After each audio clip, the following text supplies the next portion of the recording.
পশ্চিমবঙ্গের সংখ্যালঘু ছাত্রছাত্রীদের জন্য ঐক্যশ্রী স্কলারশিপ পোর্টাল 2025-26 ওপেন হয়েছে।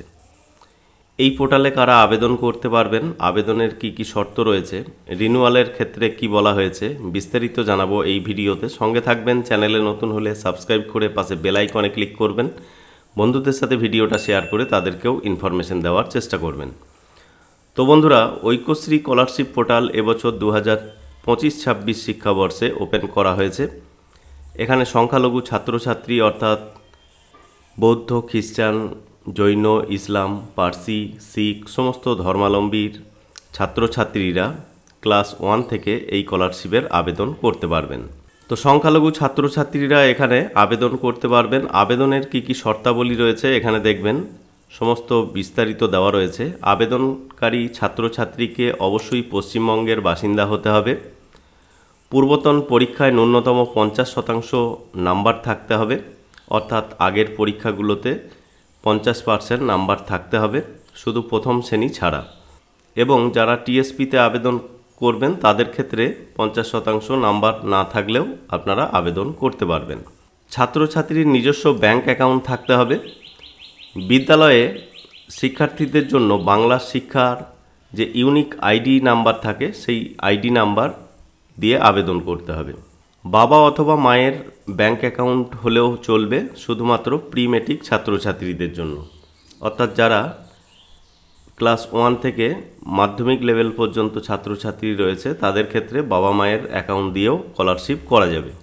এছাড়াও পারিবারিক বাৎসরিক আয়ের যে স্ল্যাব রয়েছে সেটাও এখানে বর্ণনা করা রয়েছে। অর্থাৎ প্রি মেট্রিক, পোস্ট মেট্রিক স্কলারশিপের ক্ষেত্রে পারিবারিক বাৎসরিক আয় 2 লক্ষ টাকার মধ্যে থাকতে হবে।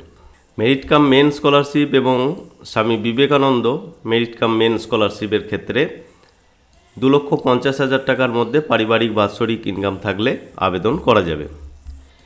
এবং এখানে আরও বিষয়গুলো বর্ণনা করা রয়েছে।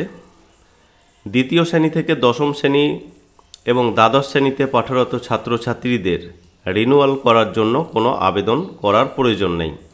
অর্থাৎ আপনি প্রথম শ্রেণীতে আবেদন করেছেন, প্রথম শ্রেণী থেকে দ্বিতীয় শ্রেণীতে যখন উত্তীর্ণ হয়েছে সেই ছাত্রছাত্রীকে আর নতুন করে রিনিউয়াল করতে হবে না, অটোমেটিক রিনিউয়াল হয়ে যাবে, স্কুল থেকেই রিনিউয়াল করে দেবে।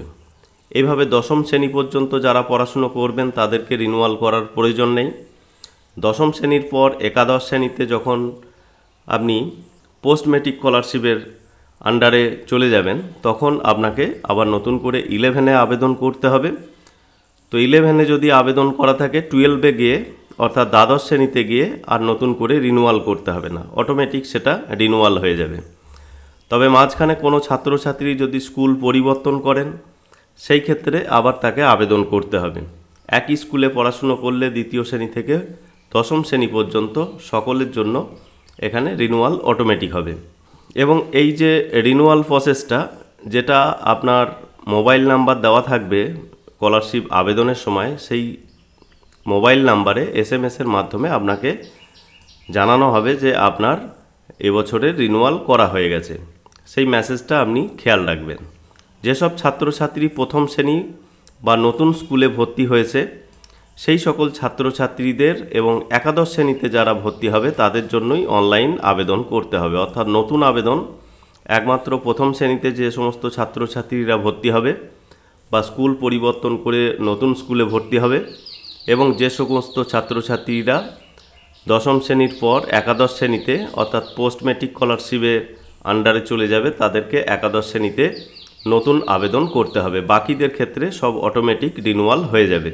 তো এই স্কলারশিপ পোর্টাল 25/6/2025 থেকে চালু হয়েছে, চলবে 31/8/2025 পর্যন্ত।